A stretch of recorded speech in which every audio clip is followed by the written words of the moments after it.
बहुत समय पहले की बात है। एक घना जंगल था जिसमें तरह तरह के पेड़ पौधे और जीव जंतु रहते थे। उसी जंगल के किनारे एक छोटा सा गांव बसा हुआ था।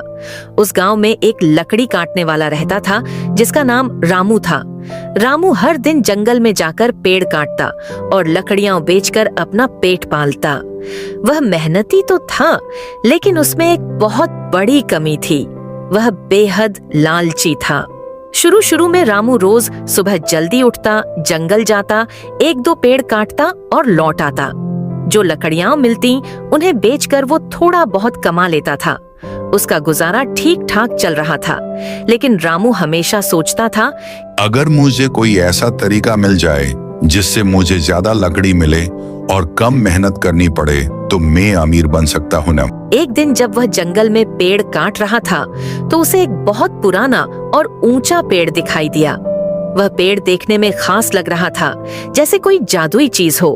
गांव के बड़े बुजुर्गों ने हमेशा कहा था कि कुछ पेड़ पुराने और पवित्र होते हैं, उन्हें काटना नहीं चाहिए। लेकिन रामू ने उन बातों को नजरअंदाज किया और सोचा, इतना बड़ा पेड़ है, अगर इसे काट दूं तो हफ्तों तक लकड़ी बेचने की जरूरत नहीं पड़ेगी। जैसे ही रामू ने कुल्हाड़ी से उस पेड़ को काटना शुरू किया, अचानक जोर की आवाज हुई और एक राजा पेड़ से बाहर निकला।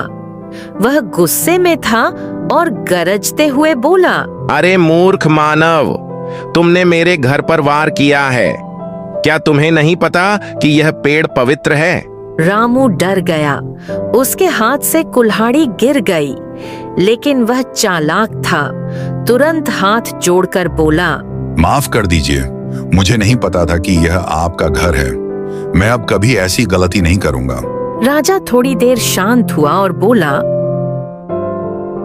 ठीक है, मैं तुम्हें एक मौका देता हूं। मैं तुम्हें 3 सोने के सिक्के दूंगा ताकि तुम बिना मेहनत के आराम से जीवन जी सको। लेकिन एक शर्त है, तुम कभी लालच नहीं करोगे और न ही इस जंगल में फिर से लौटोगे। रामू ने तुरंत हाँ कह दी। सिक्के लेकर घर चला गया। कुछ दिनों तक रामू ने खूब मजे किए, नए कपड़े, स्वादिष्ट खाना और आराम। लेकिन कुछ ही हफ्तों में उसके सिक्के खत्म हो गए। अब उसे फिर से जंगल जाना पड़ा, लेकिन इस बार वह और भी ज्यादा चाहता था। अगर राजा ने 3 सिक्के दिए थे तो क्या पता अगली बार 10 दे दे। ऐसा सोचकर वह फिर उसी पेड़ के पास गया। जैसे ही उसने कुल्हाड़ी उठाई, राजा फिर से प्रकट हुआ। वह और भी ज्यादा क्रोधित था। तुमने मेरी शर्त तोड़ी है, अब मैं तुम्हें दंड दूंगा। रामू घबरा गया और बोला, मुझे माफ कर दो, इस बार आखिरी बार है। राजा ने कहा, तुम्हें तुम्हारी लालच का फल मिलेगा। अब से तुम्हारे हाथ की हर चीज लकड़ी में बदल जाएगी। राजा अदृश्य हो गया और रामू अपने घर लौट आया। जैसे ही उसने पानी पीने के लिए लौटा उठाया, वह लकड़ी का हो गया। जब उसने अपने बिस्तर को छुआ, वह भी लकड़ी का हो गया। यहां तक कि जो खाना उसने पकाया था वह भी लकड़ी में बदल गया। रामू बहुत दुखी हुआ। उसने सब कुछ खो दिया, अपना घर, अपना आराम और अपनी इज्जत। लोग उसे लकड़ी वाला श्रापित आदमी कहने लगे। अब वह किसी भी चीज को छूने से डरता था।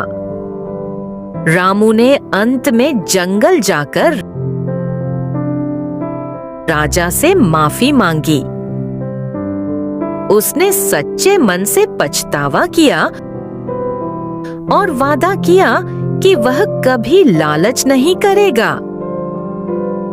राजा को उसकी सच्चाई पर विश्वास हो गया और उसने उसका श्राप हटा दिया। लेकिन जाते जाते उसने कहा, याद रखना, लालच इंसान को अंधा बना देता है। जो उसके पास है उसमें संतोष करना ही सच्चा सुख है। उस दिन के बाद से रामू फिर से मेहनत करने लगा, लेकिन अब उसमें एक बदलाव आ गया था। वह अब संतोषी बन गया था।